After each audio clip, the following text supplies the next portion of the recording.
Hey everyone, Kyle Sword with NSG Pilkington. I'm going to talk to you a little bit more today about historic glass manufacturing. What you're seeing here is some video that I got from our archives. It was labeled 1927 from our Rossford, Ohio facility. And what you're looking at, this is the batching, melting, and plate glass manufacturing process. So what you see here is you weigh up a bunch of raw materials in these individual pots. The information I have says these were like 1,500, 2,000 pound pots. You have one furnace that has maybe half a dozen or a couple dozen pots in it. Really depends on the size. A lot of times that was called a roundhouse in certain instances. But you essentially take this molten pot of glass and you take it over to the place where we actually process and do the forming of this glass in the Bicherioux plate glass process. Bicherioux and Forkalt were the two types of plate glass manufacturing. I understand in Rossford we had the Bicherioux according to a couple of books I've read, and I'll do some references at the end.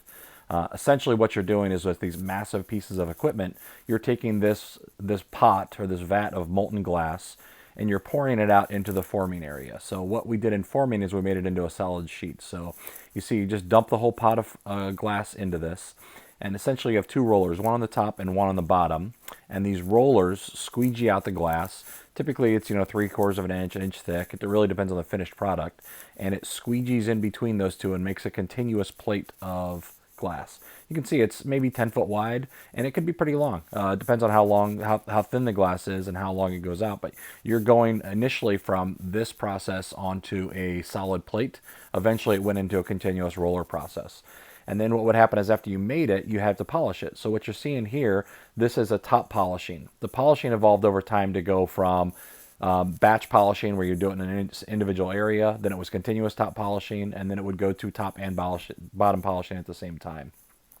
So it was a pretty intensive process, and this is the results that you see. What we're first looking at is the raw plate glass. So this is called rough plate. The top surface is polished and the bottom surface isn't. So what you can see there is optically that top surface looks pretty nice and clean. It's very, very flat, but the bottom surface still has that rough area. A little lower cost, and again, if all you're doing is bringing the light in, that's fine. Compare that to the parallelo plate. The parallelo plate is polished on top and bottom, quite a bit more expensive, but optically that looks pretty much what float glass looks like today, which is really, really nice and clean.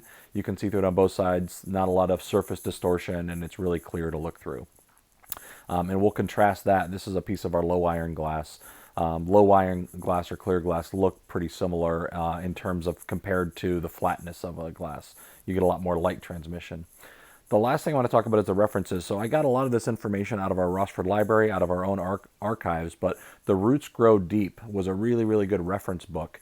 There's a few others that I use. The Glassmakers is one, Fire and Sand is another, but really some great, great information available out there on some of these historic glass manufacturing methods. Hope this was enjoyable. Take care, and I hope you all have a great and safe week.